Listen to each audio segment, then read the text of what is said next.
पैसाको लागि कसैले सोध्छ भने 5 तला घर छ मेरो काठमाडौँमा सिधै भन्छु हैन। मैले 25 वर्षको उमेरदेखि गाडी चढाएर आफैले कमाएर पैसाको लागि त हुँदै हैन। मैले गीत गाउँदा पनि पैसा आउँछ, डिजाइन गर्दा पनि पैसा आउँछ, सुपरभिजन गर्दा पनि पैसा आउँछ, कन्स्ट्रक्सन लिएर गर्दा पनि पैसा आउँछ, मैले इन्डोर्समेन्ट गर्दा पनि पैसा आउँछ, मैले कहीँनिर बोल्दिँदा पनि पैसा दिन्छन् आजभोलि त हैन। जे गर्दा पनि पैसा आउँछ भनेपछि त्यो पैसाको लागि होइन। अनि नामको लागि एउटा केही गरौँ भन्नेको लागि हो। जस्तै विनोद चौधरीजी बिलियनियर हुनुभयो तैपनि उहाँ लाग्नुभयो हैन।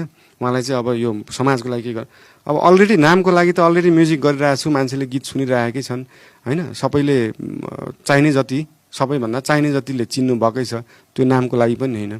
यो चाहिँ के हो भन्दाखेरि मलाई चाहिँ मेरो बच्चा बेलामा social study, moral science, Nepali साहित्य पढाउने टिचरहरूले चाहिँ के भन्नु हो भन्दाखेरि सेवा गर्नलाई, काम गर्नलाई पद चाहिँदैन भनेर सिकाउनु भयो। तर त्यो पदमा नालायकहरू बसेको पनि देख्नु सकिँदैन भन्ने कुरा चाहिँ सिकाउनु भएको थिएन। अब चाहिँ मलाई त्यो फिल भयो क्या।